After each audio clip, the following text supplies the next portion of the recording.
अभी राना सनाउल्लाह साहब को मैं एक टेलीविजन पर सुन रही थी, वो फरमा रहे थे कि हमें लगता है और हम ये समझते हैं कि इमरान खान जो है, इनकी पार्टी जो है वो अफरा तफरी फैलाती है, ये फितना फैलाते हैं, इन्होंने फैलाना है तो इमरान खान ये जेल में ही रहेंगे।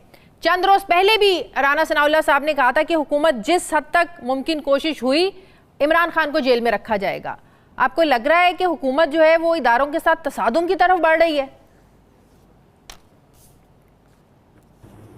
एक चीज़ मैं पहले अर्ज़ कर दूं, आज जिस बात पे बड़ा अभी खबर में देखी है और बड़ा दुख हुआ है, और उस पे मेरा ख्याल है कि इस ख़ास मामले पर तो पाकिस्तान पीपल्स पार्टी को स्टैंड लेना चाहिए नून के और हुकूमत के सामने बड़े वाज़े तौर पे, क्योंकि पाकिस्तान पीपल्स पार्टी की रवायत ये रही है कि 2 मरतबा बीबी शहीद वज़ीर आज़म हुई, अब दूसरी मरतबा आसिफ जरदारी साहब सदर मुमलिकत हो रहे हैं, जो एक नया रिकॉर्ड है और बड़े वाज़े अंदाज में वो सदर हुए हैं मुंतखब। और इन चारों अहदों में चौथा अहद तो शुरू हो रहा है। इससे पहले एक पीपल्स पार्टी का अहद शहीद जुल्फ़िकार अली भुट्टो के सरबराही में भी रहा है।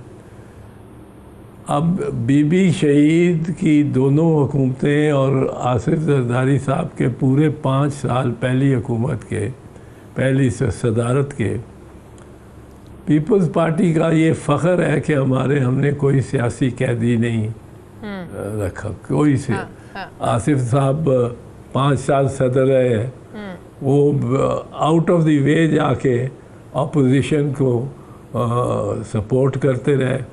उन्होंने ये कह दिया शुरू में ही कि हम 4 साल सियासत नहीं करेंगे, आपको हुकूमत को बिल्कुल करने देंगे, आप आराम से हुकूमत करें, हम सियासत 5वें साल में करेंगे जब इलेक्शंस का दौरा होना शुरू होगा। तो ऐसी हमें तो अब हमारी हुकूमत भी में शिरकत भी हो, और सनम जावेद के साथ जो आज हुआ है, एक खातून है, वो किसी भी जमात से हो, उसको जब अदालत रिहा करती है उसको गिरफ़्तार कर लेते हैं। अब ये एक नई रीत डाल दी है नून लीग की हुकूमत ने। सही। ये मैं पीपल्स पार्टी से तो इसको जोड़ ही नहीं सकता, क्योंकि पीपल्स पार्टी में सनम जावेद मतलब दूसरे दिन आज़ाद हो गई होती। Women empowerment act people's party ने पास किया, जिसके तहत सहूलत दी ख़वातीन को ज़मानत की। अब ये गवर्नमेंट जो है, ये नवाज़ शरीफ की और शहबाज शरीफ की और बीबी मरियम की, ये एक ख़ातून को मतलब है आज़ाद देख ही नहीं सकते। और आज जिस तरह उसको नोच के और लोगों से, माँ बाप से, और उसमें पुलिस की गाड़ी में बिठाया जा रहा था, मैं उस पर आफरीन कहता हूँ उस खातून पे, सनम जावेद पे, कि वो मुस्कुराती गई। बिल्कुल। अब ये इस किस्म का ये तो सारी फैमिली जो वहाँ इकट्ठी हुई थी उनके सामने उठा के लेके गए। मियाँ साहब कहते रहते हैं कि, और मरियम बीबी भी, कि मियाँ साहब के सामने मुझे गिरफ़्तार किया। यहाँ तो सारे माँ बाप, बहनें, भाई, जो भी उसके कज़न वज़न सब थे, फ्रेंड, उनके सामने उसको उठा के ले गए। तो ये पहले तो मैं इसकी बड़ी मज़म्मत करता हूँ, और मेरा ख़्याल है कि पाकिस्तान पीपल्स पार्टी, मैं उनकी तर्जमानी नहीं कर सकता, पर मेरी उम्मीद है कि पाकिस्तान पीपल्स पार्टी इसमें अपना रोल प्ले करे, मतलब है रोल प्ले करेगी और इस पे हतमी पोजीशन लेगी। इस पे तो बड़ी इस किस्म का ख़वातीन के साथ हमारी हुकूमत में, तो जो बेनज़ीर शहीद की पार्टी है उसकी हुकूमत में तो ऐसे नहीं होना चाहिए। बिल्कुल सही। और उम्मीद है कि आप ये मशवरा भी देंगे, ज़्यादा पीपल्स पार्टी में आपके दोस्त भी हैं, सब हैं, आप मशवरा भी देंगे। दूसरा, क्या हुकूमत आपको लगता है तसादुम की तरफ बढ़ रही है? हुकूमत जो इस वक्त प्राइमरी उनका मकसद जो है ना कि सबकी निगाहें इधर उधर लगी रहें, उन लाशों में ना जाएं जो लाशें उनके हर MNA हर MPA जो पंजाब से नून लीग की टिकट पे मुंतखब हुआ है, उसके सहन में एक लाश ताज़ा दफन जिंदा दरगोर लाश है और वो उससे तवज्जो हटाना चाहते हैं हर लिहाज से।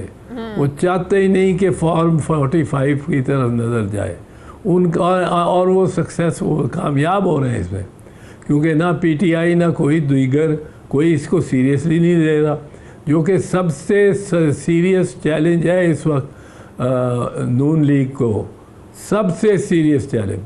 वो जो फॉर्म 45 जो ख़ुद इलेक्शन कमीशन ने अपलोड की थी चंद माह पहले, और वो नवाज़ शरीफ की, शहबाज शरीफ की, मरियम बीबी की या ख्वाजा आसिफ की, जिनमें इतने काटे ओवर राइटिंग हुई भी थी, 3 का 8 बनाया हुआ था, वो इधर से इधर जोड़ के 14 का 614 बनाया हुआ था। बिल्कुल ये इतनी ओवर राइटिंग की थी जिस वजह से ये मियाँ साहब जो कि ख़ुद अपनी इलेक्शन हार चुके थे, वो जो है ख्वाजा आसिफ साहब, मरियम बीबी, शहबाज शरीफ, ये सब हारे हुए। ये फॉर्म 45 को जनाजा का निकाल के उसको दफन करके और फिर फॉर्म 47 पे ये आसरा और सहारा करते हैं, और सिर्फ फॉर्म 47 पे। इस पे मैं आपको फ़र्क बता दूं, फॉर्म 45 जो है वो फॉर्म होती है जिसमें एक तरफ ऊपर सारे उनका नाम होते हैं कैंडिडेट्स, जो कैंडिडेट्स हैं, और वर्टिकली जो है वो सारे पोलिंग स्टेशंस के नंबर वाइज होते हैं। 264 पोलिंग स्टेशन है तो 264 से ये जो लाइनें मिलती हैं हर एक खाने में, हर कैंडिडेट का किस पोलिंग स्टेशन पे क्या कितने वोट पड़े हैं वो आ जाता है। सही। और इधर से हर पोलिंग स्टेशन पे हर कैंडिडेट को कितने मिले हैं। अब ये कुल जो इसका हर पोलिंग स्टेशन पे जो हर कैंडिडेट का वोट है उसका हासिल जो कुल है वो फॉर्म 47 में लिखा जाता है, सिर्फ, बाकी नहीं, डिटेल नहीं लिखी जाती। फॉर्म 47 में वो कुल जो एक ही फिगर होता है हर कैंडिडेट का, उसमें आप कहते निकालते हैं कि जी जो उम्मीदवार अलिफ है वो, हाँ नहीं, और उसके कुल वोट चूँकि इतने ज़्यादा है, उसके ज़्यादा है, उसके 80,000 हैं, और दूसरे नंबर पे 60,000 है, तीसरे नंबर पे 40,000, तो 80,000 वाला जीत गया। तो वो सिर्फ 80,000, 60,000, 40,000 लिखा जाता है। अब ये कहाँ से बनता है? टोटल लिया जाता है फॉर्म 45 से। अब फॉर्म 45 जो इन्होंने भरे, जो पहले दिन भरे गए, उसमें ये सारे हार गए। अब मियाँ साहब, आपको याद होगा कि मियाँ साहब विक्ट्री स्पीच देने के लिए आ गए थे, और वहाँ उससे उनको इतला मिली कि विक्ट्री स्पीच तो नहीं, जो रिज़ल्ट निकल रहे हैं आपके और दूसरी पार्टियों के, आप तो बड़ी बुरी तरह शिकस्त खा रहे हैं। बिल्कुल। और ये फॉर्म 45 वो जेन्युइन वो फॉर्म 45 बन गई, उनमें से सारे टोटल होते गए। तो ये जब हारते, फिर ये नहीं आए, फिर मरियम औरंगज़ेब साहिबा आई और मीडिया से मिल के उन्होंने कहा कि हम इत्तेहादियों से बात करके और फिर तो अब ये फॉर्म 45 का जो मसला है, आपको क्या लगता है PTI की ऐसी स्ट्रेटजी है कि इस मसले को उठा नहीं पाए, इस मुद्दे को उस तरीके से लेके चल नहीं पाए? यही तनकीद आज फवाद चौधरी भी कर रहे हैं, पहले उनके पुराने लोग भी कर रहे हैं कि बहुत सारे मौके ऐसे थे, सियासत में टाइमिंग बहुत ज़्यादा आम होती है, इन्हें जिस स्ट्रैटेजी से बाहर निकलना चाहिए था, एहतजाज करना चाहिए था, आवाज़ उठानी चाहिए थी, ये नहीं उठा पाए। लेकिन वो कहते हैं मामला ट्राइब्यूनल्स नहीं। मैं आपको बताऊं, नहीं, मैं फवाद चौधरी से बिल्कुल नहीं एग्री करता।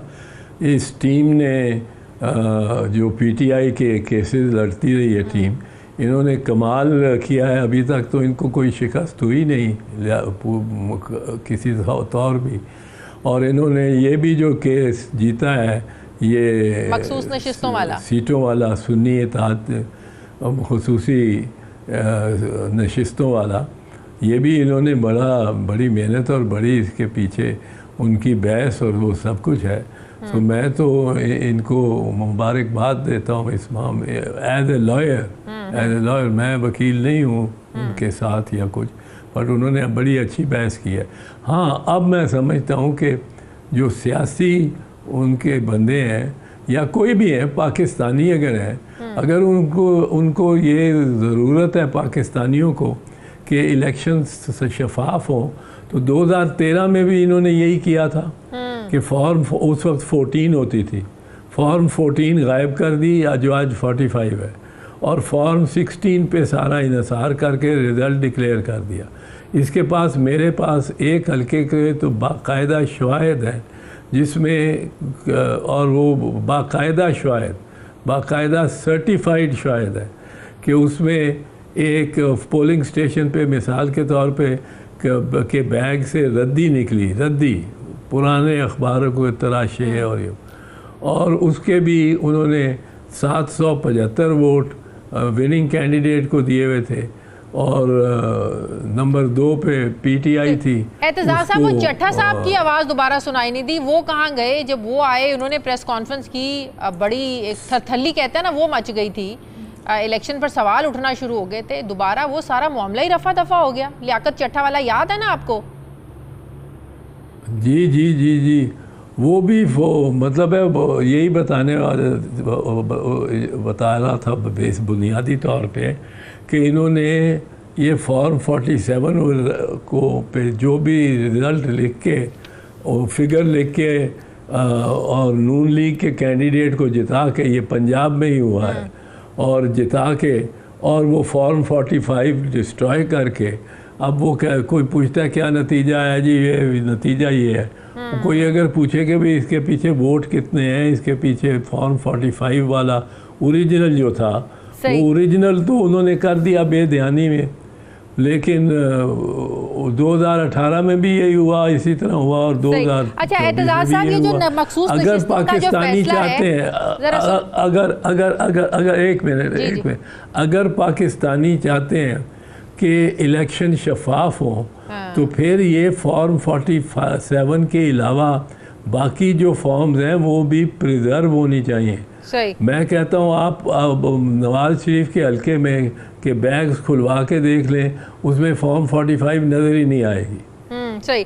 और अच्छा, एतजाज साहब जरा ये बताइएगा, मखसूस नशिस्तों वाला जो अब इम्प्लीमेंटेशन जो अदालत ने दी है वो 6 मई के बाद से, फिर उससे पहले अब सवाल उठते हैं कि जो सदारती इलेक्शन है, जो सेनेट 2 अप्रैल को इलेक्शन हुआ, उसको जो तहफ़्फ़ुज़ दिया गया है, नज़रिया ज़रूरत है या कोई सी आइनी अभाम, आइनी कोई पेचीदगियों से बचने के लिए आपने ये 2 बड़े इंपॉर्टेंट इलेक्शन थे, सेनेट का और सदारती?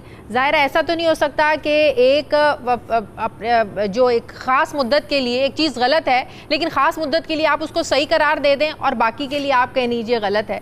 तो क्या इसको नज़रिया ज़रूरत बोलें कोई आइनी पेचीदगियों से बचने के लिए, कि क्या ये फैसले की कुछ समझ आती है आपको? शादिया, बहुत से इस मामले पे प्रोग्राम हो चुके हैं, टॉक शोज़, और आपके इस प्रोग्राम से पहले किसी ने एक आर्टिकल का, ख़ास आर्टिकल का मैं ज़िक्र करने लगा हूँ, ज़िक्र ही नहीं किया।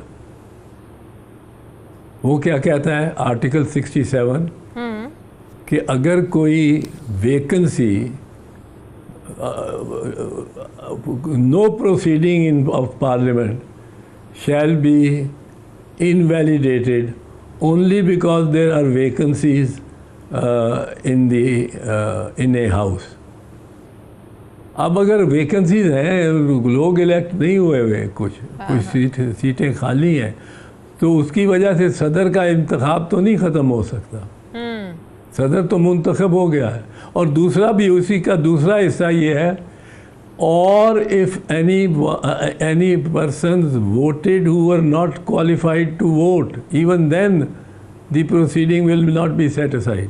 अच्छा। इसकी मैं आपको मिसाल दे सकता हूँ कि लेट से इलेक्शन होते हैं, अभी बाई इलेक्शन 21 बाई इलेक्शन हुई थी, 23 बाई इलेक्शन हुई थी, ऑन 21st ऑफ अप्रैल, हाँ। जिसकी वोट करने का निशान मेरे अभी तक इस नाखून पे है, और 21 अप्रैल को, और उसके बाद वो अब वैकेंसीज थी, उसमें दौरान कई कार्रवाइयाँ हुई, क्योंकि मार्च सारा महीना, अप्रैल का महीना पार्लियामेंट फंक्शन करती रही। या आप देखें कि एक मेंबर है असेंबली का, वो 2 साल पूरा मेंबर का वोट भी देता रहता है और बहस भी करता है, में भी शिरकत करता रहता है, और 2 साल बाद इलेक्शन ट्राइब्यूनल कहता है आप तो डिस्क्वालीफाइड हैं, क्योंकि आपकी तो उम्र 25 साल थी नहीं जब आप इलेक्ट हुए, आप तो 24 साल के थे। अब उसके 2 साल मिट नहीं जाएंगे, सही सही, only because somebody disqualified took part in the election in a proceeding of the house, वो प्रोसीडिंग गलत नहीं हो जाती, and only because there some vacancies, वो प्रोसीडिंग गलत नहीं हो जाती, वो कार्रवाई, वो सदर के इलेक्शन को आप चैलेंज नहीं कर सकते इस वजह से। ठीक है।